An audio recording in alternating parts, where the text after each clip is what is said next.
Hello and welcome. I'm Harriet Agbini. Tonight, the Nigerian Air Force begins the second phase of its onslaught against terrorists in the northeast of the country. A portion of Ogun River dries up, turning the place to a huge attraction for motorists and pedestrians. Edo State chapter of the All Progressives Congress holds governorship primaries to select the party's flag bearer for the governorship election in September. And the man charged with the murder of British Labour Member of Parliament Joe Cox appears in court and has been remanded in custody. On business news tonight, FMDQ OTC Securities Exchange braces up for the new interbank forex market as central bank plans to intervene with supplies. And in sports news, the International Olympic Committee supports the decision of the IAAF to uphold Russia's ban from international competitions.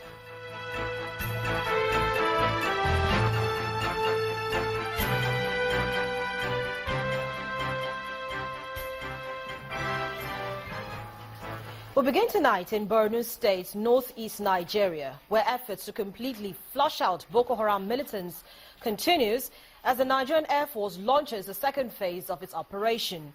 6 fighter jets are said to have been deployed in the exercise tagged Operation Gaman Aiki, targeted at the area seen as a major stronghold of the militant group.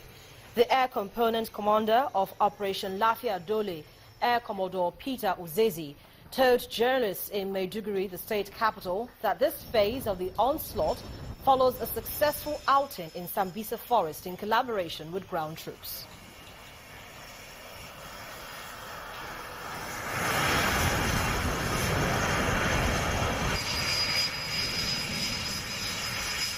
Whatever insurgent activities you have in that place, you are tasked to eliminate them. 3 Upper jets will depart here for Mongono. You will continue on that route up to cross Kauna, and from there you go to Bray, link up with our troops, 7th Brigade at Bray, and advance with them up to Alagano. And then you are to clear ahead of Alagano up to Kangarua. You will receive your guidance from the Beechcraft, the ISI aircraft that is airborne. They will direct you appropriately to the target with the necessary description. Meanwhile, the government of Niger Republic has asked West African regional authorities to rethink Boko Haram and defeat the group in Nigeria. This call was made by the country's defense minister following the killing of 7 security personnel and the wounding of 12 others by suspected Boko Haram militants. The incident reportedly occurred when the suspected terrorist attacked a village in Niger while a delegation of ministers were visiting the area on Friday. The Nigerian government also asked its former colonial power France to strengthen military operations against Nigeria-based Boko Haram and other militants. According to the country's defense minister, the thinking that Boko Haram has been reduced to making suicide attacks is a mistake, as the group has rebuilt its forces, saying, quote, "We are dealing with an army," unquote. In the meantime, the Borno State Governor, Kashim Shettima, has directed the State Command of the Nigeria Police and the Department of State Security to investigate the alleged diversion of rice meant for internally displaced persons. The governor's directive follows the circulation of a video clip and pictures on social media in the last couple of days, showing some bags of rice, purportedly from Nema, being rebagged by officials of the Borno State Emergency Management Agency. Governor Shettima asked that the security agencies arrest and prosecute anyone found culpable in this act.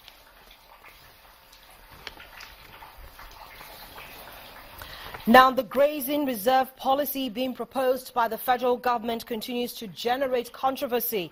This time, some youths in Plateau State are asking for the establishment of ranches instead. The protesters are calling on government to explore all available means in engaging the public on the issue so as to arrive at an agreeable position.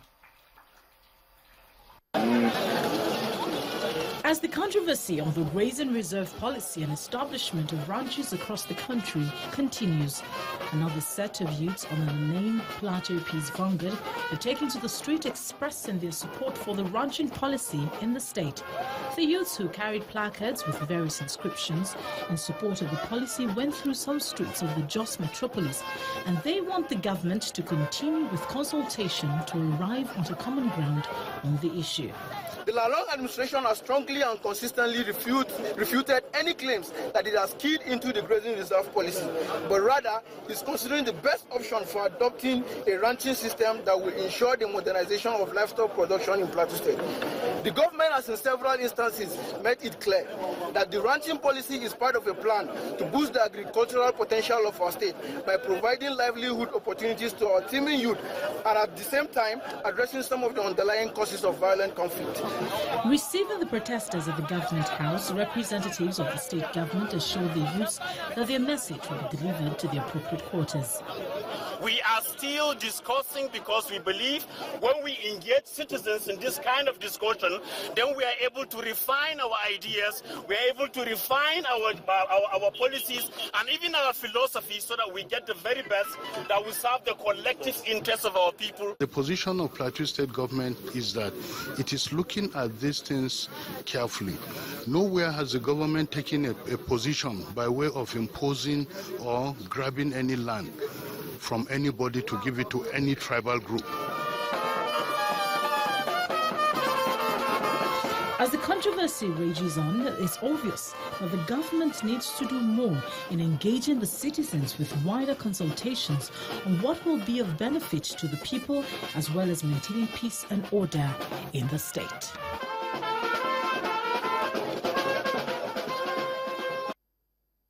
We're still talking security matters. I'm now being joined on the news at 10 by security consultant, retired Colonel Yomi Dari. Good evening to you, Colonel. Thank you for joining me on the news at 10. Thank you, Harriet. Thank you for having me here. Well, we've seen these terrorists in recent times being decimated, if you like, but there's still pockets of violence that have come up, you know, in the northeast, where reports that these terrorists carry attacks to forage food and supplies. Do you think that there are enough preventive measures that have been put up to prevent these pockets of violence that we've been seeing? Yes. As like right now, most people are quite aware of the terrorist activities and their presence. And of course, because there's so much pounding, so much fire on them, such that their lines of communication, their lines of supplies have been cut off. And then with the Air Force and the ground forces cooperating and coordinating fire, so you discover that they are in disarray, and this is not unexpected because some of them will have to come out, you know, because they're hungry, and then they attack people and then go back into their hiding. So we'll continue to have some of these sporadic actions or activities, you may wish to call it so. So there's no end in sight just yet to say that these pockets of violence that we're seeing will totally be stopped? That again is very dicey because you cannot eliminate violence totally, but you can reduce it to the barest minimum. And I believe that it's hopefully with the effort of the security agents and everybody playing their own part, you know, this will be reduced. Now, the International Justice Force was constituted to reduce movement of these insurgents in and out of Nigeria into Niger and Cameroon, these neighboring countries. Has it been effective? You mean International Joint Force? Joint Task Force.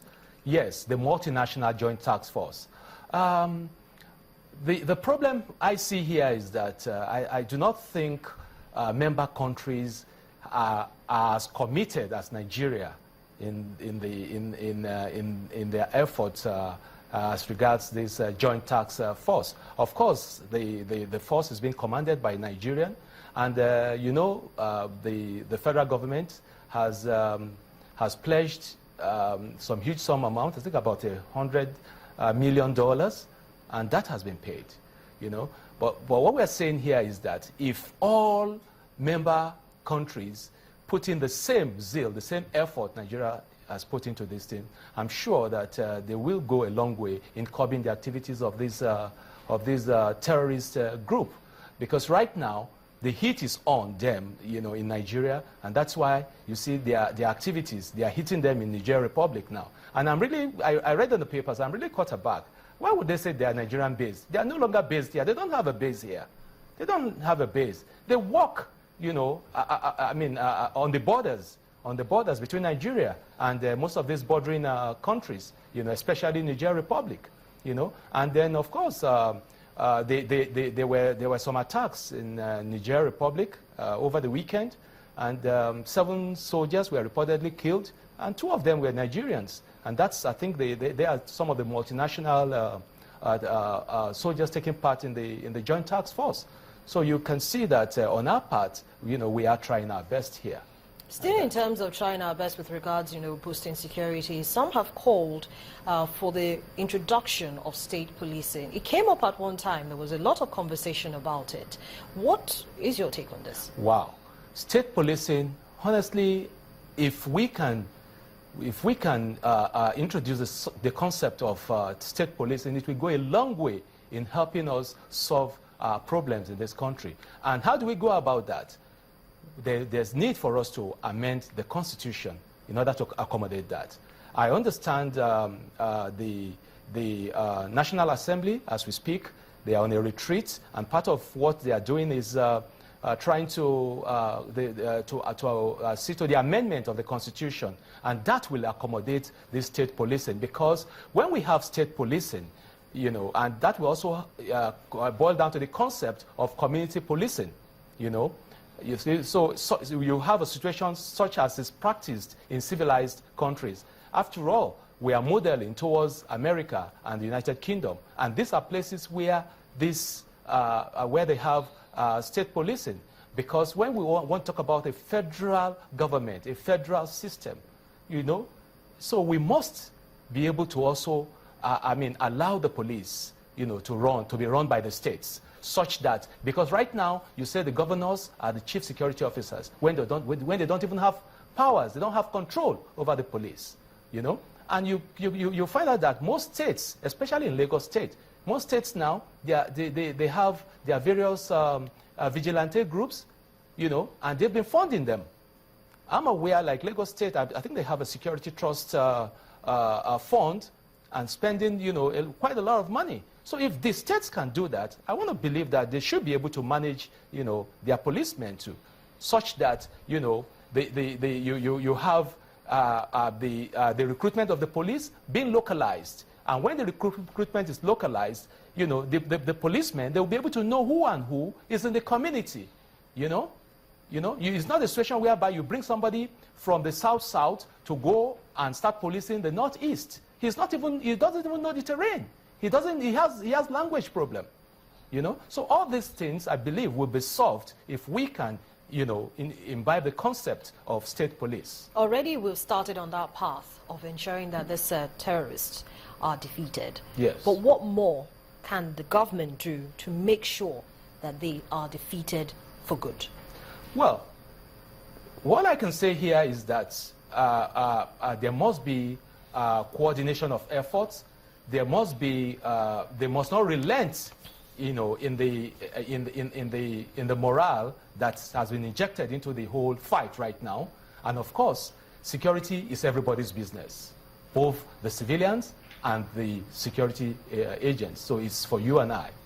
All hands must be on deck to rout these terrorists. Colonel Dari, thank you so much for coming on News. Thank you very much for having me here. Thank you. In part 2, after the break, is the drying up of part of Ogun River signs of the much talked about climate change? We'll be joined by an assistant director who is also a marine scientist from the Nigerian Institute for Oceanography and Marine Research, Dr. Regina Folorunsho, to shed more light on the mystery. Stay with us.